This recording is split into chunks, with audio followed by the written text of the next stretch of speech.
Finally game iliyokutanisha Spain na Belgium imemalizika rasmi na full time Spain amefanyikiwa kuondoka na ushindi wa goli 2-1. What a game! Niliwaambia kabisa hizi timu ni nzuri sana kwenye kufanya substitution.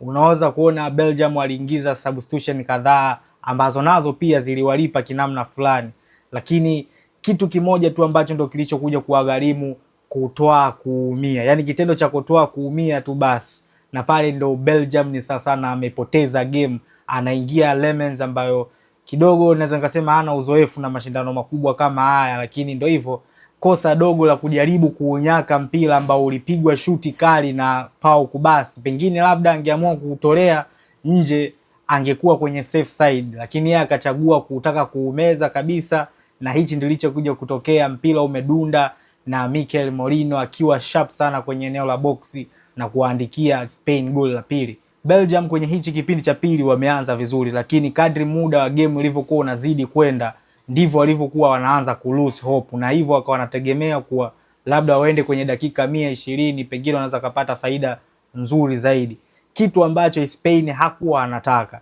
Na ndio maana unaweza kuona Belgium waliweza kukaa nyuma na kuweka watu wengi nyuma sana, wakati Spain alikuwa anajaribu kila namna kuona ni jinsi gani anavyoweza kuifungua ile basi ambalo Belgium wameliweka. Walifanya kila kitu lakini hawakupata goli lolote mpaka pale Pau Kubasi alipoamua kushuti kwa mbali na lile shuti kumshinda golikipa Lemens. Hii ni game ya pili ambayo Mikel Merino anawasaidia kuwavusha Spain kwenye dakika za jioni. Amekuwa ni super sabu nzuri sana kwa kocha De La Fuente. Hajamwangusha game 2 goli 2 Spain yule pale kwenye nusu finali. Huko wanakwenda kukutana na Ufaransa.